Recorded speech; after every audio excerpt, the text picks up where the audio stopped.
In and around 1992, when my uncle, I'll call him G, when my uncle G, uh, he inherited a lot of money. I can't recall if it was from his mom or his grandma.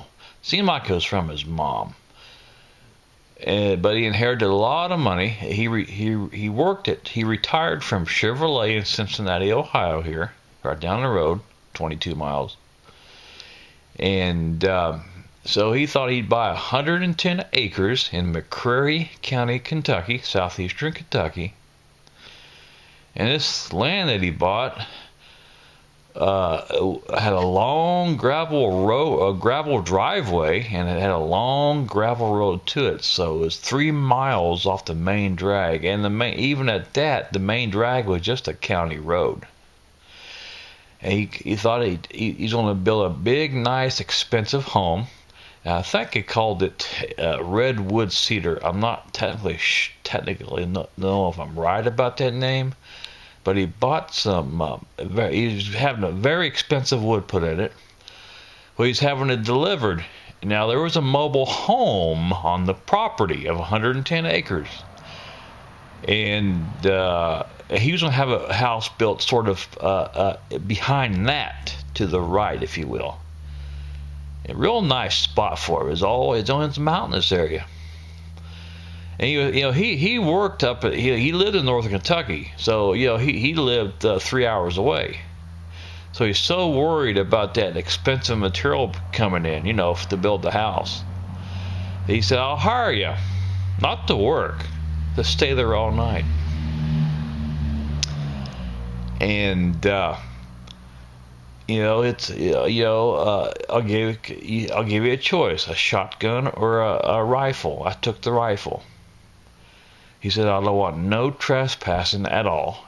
If you catch him," he basically told me this. He says, "I want you to say," and I quote, "get the hell off my damn property," unquote. And he told me this: if you don't say those exact, I don't know how you find out. If you don't say these exact words, I will not pay you. He offered me $200 a week, get paid on Friday, because he'd come down on Friday. And I said, "Well, I don't know." He said, "You want it?" He was real frank. He had a little bit of an attitude. He said, "You want it or not?" That's how he put it.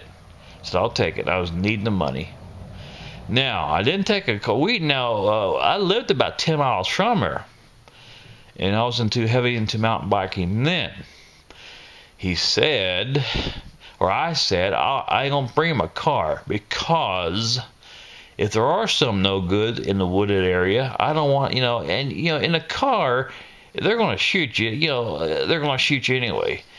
And, you park a car outside the house or a mobile home, they can flatten your tires. I took the mountain bike in the trailer with me. But I didn't want nobody, I kept the light on at the mobile home. I just kept it on all day. If he said anything, he said anything, But he didn't come down only on Fridays, the weekend. And I took a mountain bike so nobody would notice me. I had a flashlight, and I walked it. It was about a 3-mile walk. I walked it. I didn't want to be... Man, you talking about a spooky-ass ride or walk. Oh, God. So you see me with this light here. That's the way it felt like. You just heard that car go by. Imagine I'm out in the shed. I'm making a little set here. Imagine being 3 miles middle of nowhere, and you kind of get the idea how damn spooky it was. Dead quiet. I mean, dead. You didn't hear. You didn't even hear no animals. I don't know why. The mountains, dead quiet. Very spooky. And here's what was spooky. His driveway was probably a half-mile long. He had a gate, like a government gate. And sometimes at night you would think it was a real straight driveway. It was straight until it come to the mobile home. Then it made a left-hand turn and sort of horseshoe, I guess if you will, to the house where he's having a house built. But God Almighty. So you see me right now, you kind of get the feeling how damn spooky it really was. If you ever tried it, I walked 3 miles, then I had to sit in the mobile home all night long. I had a radio playing low, and even a cockroach going across the floor. It was so quiet. You would think, oh my God, is that someone trying to break in on me? I had a rifle and it's laying right beside me. But that's not, it's spookier than hell. And what was so odd about all this, I did that for like 2.5 months, like I said in my other video. What's so odd about this? I don't remember no moon out for those 2 months that I walked anywhere from 11 to midnight. I was wanting, I didn't want to be there all damn night. And he lived up north. And I could get by with it. It's just that I had to be there all night. How could he prove if I wasn't? Well, he was trusting me. Because remember, he took the phone out. And the way I was glad he did, that way he couldn't call. So if he called and I wasn't there, he probably got the attitude he wouldn't even paid me. Fire, if you call it being fired. But I'm sort of glad he did take that phone out. That way I could really come in as late as I want. One time I got there, latest I ever was about 12:15, 12:20. But I was basically there. Someone's going to steal. They're going to steal at 2 or 3 in the morning. But I was basically there. Latest, I think it was like 12:15. Once in a while, I get there about 10:45. And boy, I dreaded that walk. Once I left the other house and got off the main drag and started on the gravel road, then there was an abandoned house. Probably about halfway on the left. That was spooky to walk down. Boy, I tell you, that was spooky as hell to walk. Oh my God! And I got a 6-foot lantern here. I just had he just bought me a 2-cell flashlight. It was, a matter of fact, when I think about it, it wasn't no LEDs.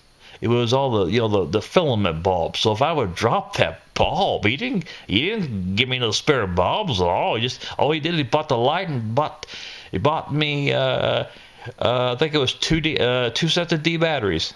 If I would drop that light, I'd broke that bulb up. It's because there's rattlesnakes down there. Oh, and when you first got on that gravel road, it was real big ass rock. For some reason, it kind of got a little rock, but it was gravel road. But I tell you what, that house, though, hadn't been lived in 100 years. Old house. Damn, that was spooky. I look back at it now, I thought, all that for $200 a week. Jesus. Then when here's what's creepy as hell. When I got to his gate, remember he had a long driveway, I just said. Got to his government gate. I had the key to unlock it. Now, once you went through his driveway gate, which was about a half-mile long, his driveway alone, the driveway was straight as an arrow, straight as hell. You could take a light, and the light was pretty bright. He bought me a pretty bright light. I didn't keep it on my way. I kept it off 90% of the time, just every now and then. But that driveway was so straight that you could see anybody, if there's anybody up there walking. Damn, I dreaded turning that light on. But I had to make sure nobody's walking at me.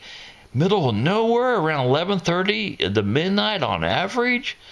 Jesus. When I finally got to the mobile home, it's the worst part.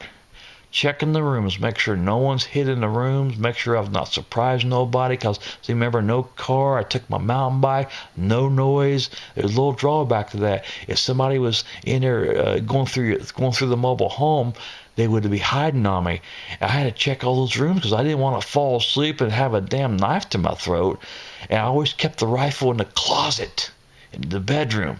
And the worst part of all, checking, you're by yourself, middle of nowhere, 3 miles out, and you check that closet of the bedroom to see if that rifle's still in there. I tell you what, if that rifle had ever been missing, I would have shit my pants, because, oh my God. Man, creepy as hell.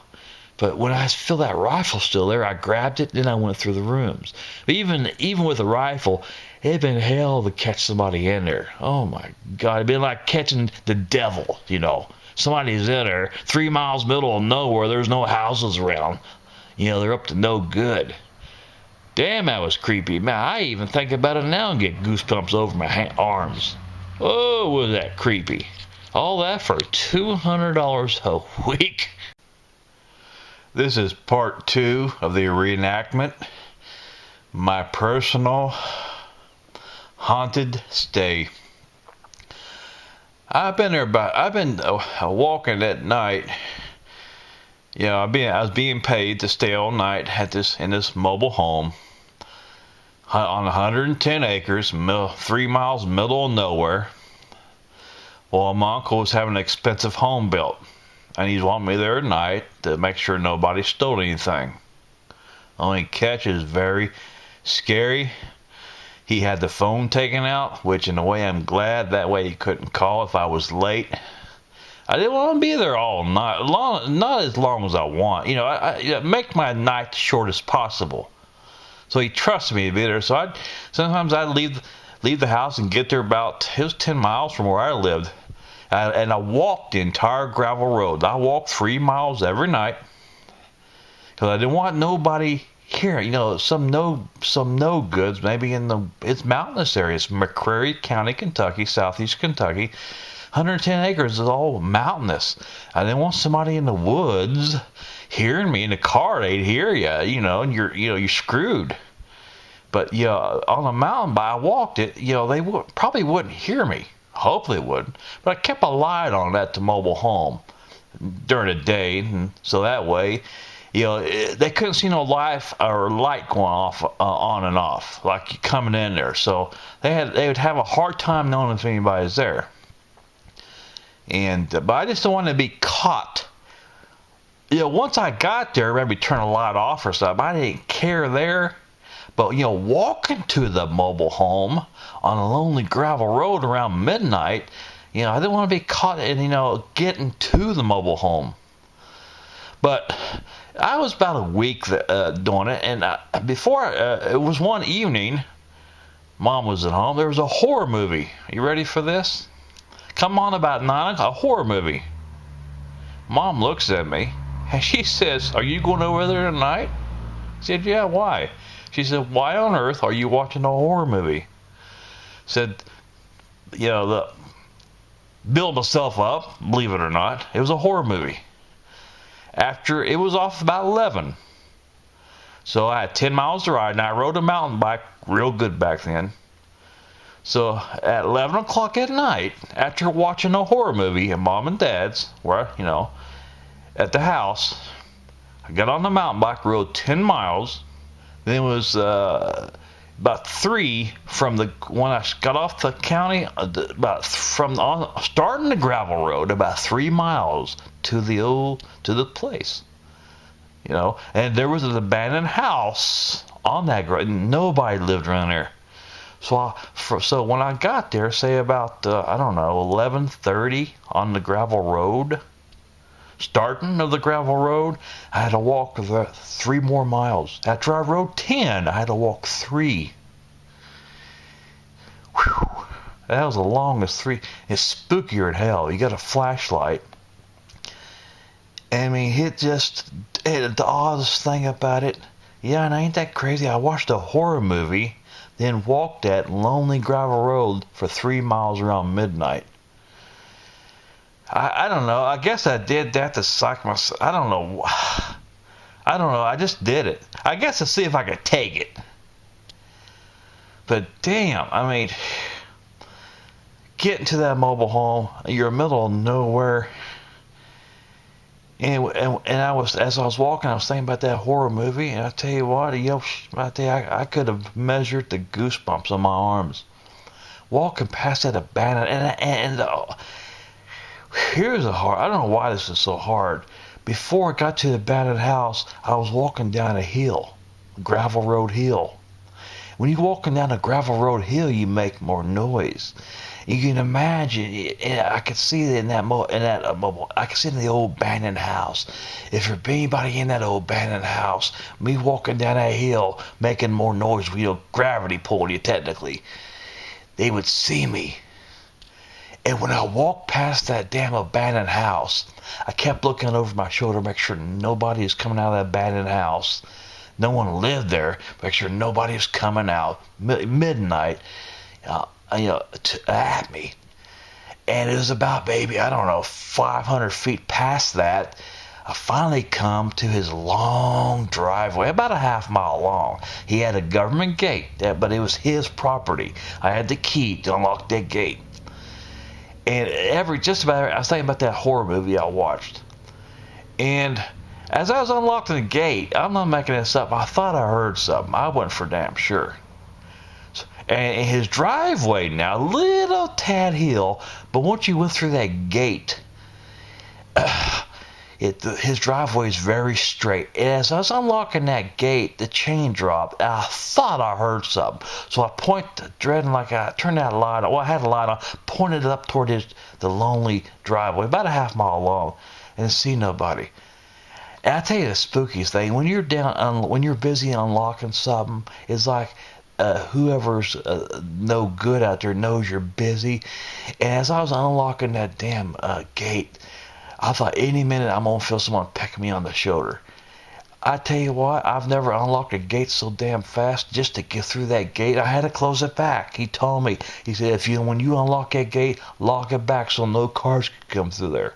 Imagine, I'm middle of nowhere. I'm 3 miles middle of nowhere. His driveway was a half mile, so I'm 2.5 miles. Time I get to the mobile home, I'm 3 miles middle of nowhere. But he had a long ass driveway. But when I locked that gate back, it felt like he was in there. Then I had that long middle of nowhere mountainous there at midnight. I had that long half-mile walk to that mobile home. The worst part was always yet to come. When I got to the mobile home, I had to go through all the rooms, make sure, because I was on a mountain bike and no noise, virtually no noise. So if someone had been snooping in that mobile home, they wouldn't hear me coming up, and they wouldn't, when I unlocked the door. So I thought, damn, your mind's racing. When I check these rooms in this mobile home trailer, I pray to God there's no one in that closet. I've caught them, waiting on me. So I'd always go to the closet above the first bedroom to make sure that, I tell you what, I was shitting my pants if that rifle had been in there. It's midnight, a little bit after, and I always check to see if that rifle's laying in that closet. I go by feel. I'm almost afraid to turn the damn light on. Rifle's there, I grab that rifle and I go through the rest of the rooms. Of course, with the rifle, if there's a psychopath hidden in the closet, the other bedrooms, the rifle don't mean nothing, especially if he's got a gun. After I checked all the rooms, nobody was in there. I loaded the rifle. He had a clip. I put the bullets in, loaded the rifle. Now, I didn't keep the rifle loaded. It sounds crazy, but I didn't want just in case. I kind of hid the bullets. I didn't want someone using the rifle on me, so I loaded it. It didn't take long to load it. I loaded it, I always slept in the living room. But, imagine, I'm there now, which I'm not, it's 1992, but you can imagine how spooky it was. A cockroach, like I've said in my other videos, a cockroach going across the floor, and like in a kitchen. Is that a cockroach going across the floor, or is it someone attempting to break in? And I'll tell you another creepy part about this, is the mobile home was actually to the left. So after the straight driveway, to the left a little bit was the mobile home. Okay, there's a big-ass oak tree. Here's what I always dreaded. If somebody come in, now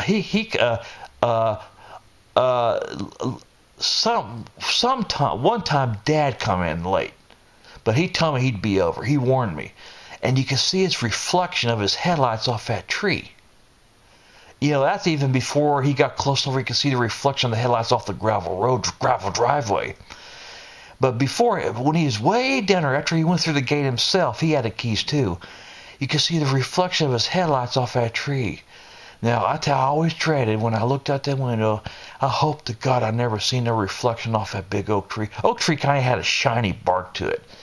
If I see any reflection off that damn oak tree, it meant somebody was coming up the damn long half-mile lonely-ass driveway, all gravel. That would have scared the shit out of me, even with a rifle. I think he bought me 3 cases of shells. But it's the idea of no phone. It's the idea of being middle of nowhere and making $200 a week. Wow.